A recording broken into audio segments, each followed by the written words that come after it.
Bitcoin is one of the most misunderstood inventions in modern finance. Some people call it digital gold, others call it a bubble, some call it freedom money. But before you buy it, fear it, love it, or hate it, you need to understand it. This is the Bitcoin manual: what it is, how it works, how to buy, sell, store, and protect it. Let's start with the simplest question: what is Bitcoin? Bitcoin is a digital asset and payment network that works without a central bank. No company owns Bitcoin, no government prints it, no CEO can change the supply overnight. Bitcoin was introduced in 2008 by Satoshi Nakamoto through a white paper. The title was simple: a peer-to-peer electronic cash system. Peer-to-peer means people can send value directly to each other without asking a bank for permission. That does not mean Bitcoin is magic. It means Bitcoin replaces trust with verification. In the traditional system, a bank keeps the ledger and says who owns what. In Bitcoin, the ledger is copied across thousands of computers around the world. That ledger is called the blockchain. A blockchain is a chain of blocks. Each block contains transactions. Every new block connects to the one before, creating a history that becomes harder to rewrite over. This is why Bitcoin is often described as tamper-resistant. To change the past, an attacker would need to redo massive amounts of proof of work. Proof of work is Bitcoin's security engine. Miners use specialized computers to compete for the right to add the next block. They are not solving useful human puzzles, they are proving they spent real energy. That cost is what makes attacking Bitcoin expensive. Roughly every 10 minutes, a new block is added to the Bitcoin blockchain. When your transaction is included in a block, it receives its first confirmation. The more confirmations it gets, the harder it becomes to reverse. For small payments, one confirmation may be enough. For large amounts, people often wait longer. Now comes the most famous Bitcoin rule: only 21 million Bitcoin can ever exist. That supply limit is written into the protocol and enforced by the network. Miners receive new Bitcoin as a reward, but that reward gets cut in half roughly every 4 years. This event is called the halving. Since April 2024, the block subsidy has been 3.125 Bitcoin per block. By mid-2026, more than 20 million Bitcoin had already been mined. That scarcity is one reason people compare Bitcoin to gold. But Bitcoin is not gold. It is digital, portable, divisible, and programmable. One Bitcoin can be divided into 100 million smaller units called Satoshis. That means you do not need to buy a whole Bitcoin. You can own 0.01 Bitcoin, 0.001 Bitcoin, or just a few Satoshis. Now let's understand what you actually own. Bitcoin does not sit inside your phone like coins in a pocket. The Bitcoin exists on the blockchain. Your wallet holds the keys that control it. This is the most important sentence in Bitcoin: not your keys, not your coins. If an exchange holds your Bitcoin, you own a claim. If you hold the keys, you control the Bitcoin. A wallet has addresses for receiving Bitcoin and private keys for spending it. Your receiving address can be shared. Your private key or seed phrase must never be shared. The seed phrase is the backup that can restore your wallet. If someone gets your seed phrase, they can steal your Bitcoin. If you lose your seed phrase, no bank can reset your password. This is Bitcoin's power and its danger. You can be your own bank. There are 3 common ways to hold Bitcoin. First, leave it on an exchange. Easy, but you depend on the exchange. Second, withdraw to your own wallet. More control, but more responsibility. Third, use a Bitcoin ETF or investment product. Easier for investors, but you do not own on-chain Bitcoin directly. In 2024, the US SEC approved spot Bitcoin exchange-traded products. That made Bitcoin easier to access through traditional brokerage accounts.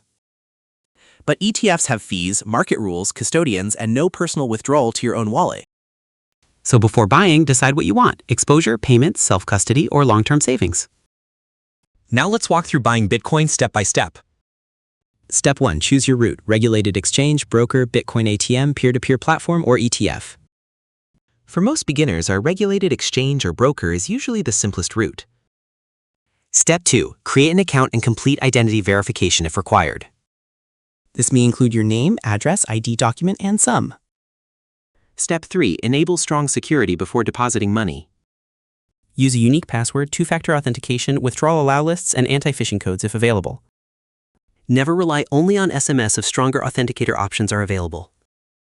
Step 4. Deposit money using bank transfer, card, or another supported payment method. Check the fees before you deposit because cards are often more expensive than bank transfers. Step 5. Choose the order type. A market order buys immediately at the current available price. A limit order only buys if the price reaches the level you choose. For beginners, the safest first test is usually a small amount. Step 6. Review the spread, trading fee, final amount, and total cost. Then confirm only if everything matches what you expected. After the purchase, you will see a Bitcoin balance in your account. But remember, if it stays on the exchange, you are trusting the exchange. Now comes the next decision. Keep it there or withdraw to your own wallet. If you withdraw, always test with a small amount first. Copy your wallet address carefully. One wrong character can send funds to the wrong place. Use copy and paste, verify the first and last characters, and watch for clipboard malware. Choose the correct network. Bitcoin must be sent on the Bitcoin network. After sending, wait for confirmations before treating the transaction as final.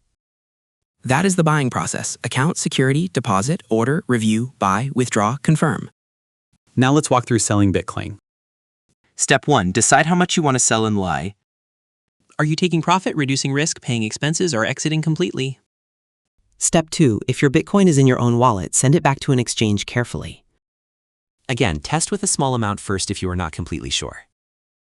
Step 3. Wait until the exchange credits your deposit after enough confirmations. Step 4. Place a sell order. Market for speed, limit for price control. Step 5. Review the expected price, fees, and final fiat amount. Step 6. Withdraw the money to your bank account using the supported withdrawal method. Step 7. Keep records because taxes may apply depending on your country. Your purchase date, sale date, amount, price, fees, and transaction IDs may matter later. Now let's talk about security, because this is where most beginners make expensive mistakes. Bitcoin itself is hard to hack. People are much easier. Scammers do not usually break the blockchain. They trick users into giving away access. Never type your seed phrase into a website, message, email, or support form. No real support agent needs your seed phrase. No giveaway needs your private key. If someone promises guaranteed returns, it is probably not Bitcoin education. It is a trap. Beware of fake exchanges, fake apps, fake influencers, fake mining, and fake recovery services. Recovery scams are especially cruel. They target people who have already lost money. A safe Bitcoin setup has layers. Layer 1. Use reputable platforms and verify the real website or app. Layer 2. Use strong passwords and two-factor authentication. Layer 3. For larger amounts, consider a hardware wallet. A hardware wallet keeps your private keys offline, away from normal internet attacks. Layer 4. Back up your seed phrase securely, offline, and in more than one safe location. Layer 5. Create a simple inheritance plan so your Bitcoin is not lost forever if something happens to you. Now let's clear up one major myth. Bitcoin is not fully anonymous. Bitcoin is pseudonymous. Addresses do not show your name, but transactions are public. Once an address is linked to a person or exchange account, the history can often be analyzed. That transparency is one reason law enforcement can track many crypto crimes.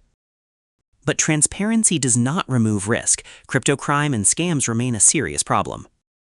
Chainalysis reported that illicit crypto activity reached record value in 2025, even though most usage is legitimate. So Bitcoin security is not just math, it is behavior. Now let's understand fees. Bitcoin fees are paid when you send Bitcoin, not when you receive it. Fees do not depend mainly on the dollar amount. They depend on transaction size and network demand. When the network is busy, users compete for block space by paying higher fees. A higher fee can confirm faster. A low fee can wait longer. This is why Bitcoin is not always ideal for tiny everyday payments on the base layer. For small payments, some people use second-layer systems like the Lightning Network. The base layer is like final settlement. Lightning is designed for faster, smaller payments. But beginners should understand the base layer first before using advanced tools. Now let's talk about price. Bitcoin is extremely volatile. It can rise fast, fall hard, and stay painful for years. As of July 2nd, 2026, Bitcoin was trading around $61,800, but that number can change quickly. Price is not the same as understanding. People lose money when they buy only because the number is going up. Before buying, ask, what is my? Never invest money you need for rent, food, taxes, debt payments, or emergencies. Bitcoin can be part of a plan. It should not replace having a plan. Here are the beginner rules. Rule 1. Learn before buying. Rule 2. Start small. Rule 3. Secure the account before depositing. Rule 4. Test withdrawals. Rule 5. Never share your seed phrase. Rule 6. Keep tax records. Rule 7. Avoid leverage unless you fully understand liquidation risk. Leverage can turn a normal price drop into a total loss. Rule 8. Do not confuse Bitcoin with every crypto token. Bitcoin has its own history, supply rule, security model, and network effects. Other crypto assets may have different rules, different risks, and different control structures. Rule 9. Understand custody before chasing returns. Rule 10. If you cannot explain where your Bitcoin is, you are not ready to hold much. So what is Bitcoin in one sentence? Bitcoin is a scarce digital asset secured by a decentralized proof-of-work network. It lets people store and transfer value without relying on a single central authority. But it also demands personal responsibility, security discipline, and emotional control. The beginner mistake is thinking Bitcoin is just a price chart. It is a network, a ledger, a monetary rule, a custody challenge, and a social experiment. You do not need to believe in Bitcoin to understand why it matters. Because Bitcoin forced the world to ask a question most people had never asked. What is money when nobody controls the ledger? Subscribe to Scribbleshock AI for more simple guides about technology, money, power, and the systems shaping our future. And tell me in the comments, is Bitcoin digital gold, digital cash, or something completely new?